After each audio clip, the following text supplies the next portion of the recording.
হাঁস খামার করা যদিও অ্যাক্টিভ ইনকাম, কিন্তু তারপরেও আমি এটাকে প্যাসিভ ইনকামের মতো ধরি। কেন? একটা বিষয় চিন্তা করেন, আমার এই বাড়ির সামনে শুধু মাঠ বাদে অন্য কোনো বাড়ি নেই। তাই আমি সকালবেলা হাঁসগুলো যদি আমার খামার থেকেও ছেড়ে দেই, মাঠের মধ্যে আসবে, অন্য কোনো সমস্যা নেই।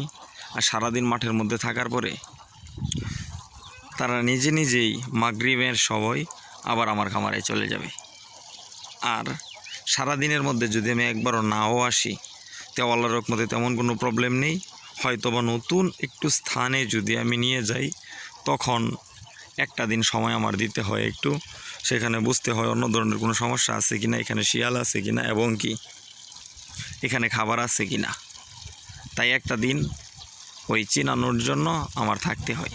আর এটা প্যাসিভ ইনকামের মধ্যে আরেকটা বড় কথা হচ্ছে, এই যে দেখেন আমরা এখানে খেলাধুলা করি, এটা হচ্ছে একটা বার, এই যে এটা হচ্ছে আরেকটা বার, এটা আমাদের খেলার মাঠ।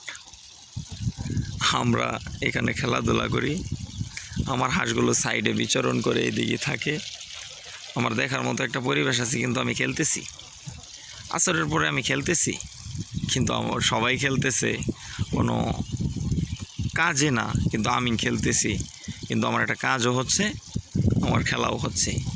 তাই এটাকে আমি প্যাসিভ ইনকামের মধ্যে ধরি। যদিও এটা অ্যাক্টিভ ইনকাম, কিন্তু আমার পরিবেশগত সহযোগিতার কারণে আমি একটা প্যাসিভ ইনকামের মধ্যে ধরি। তাই এই বিশেষ কিছু কারণে আমার এই হাঁস খামার করতে অনেক ভালো লাগে। আপনারা যদি আসতে চান, যদি এখানে আপনাদের ভালো লাগা কাজ করে, তাহলে অবশ্যই আসেন। অবশ্যই এখানে ভালো কিছু আছে। সকলে ভালো থাকবেন, অবশ্যই আমার চ্যানেলটা সাবস্ক্রাইব করবেন। আসসালামু আলাইকুম।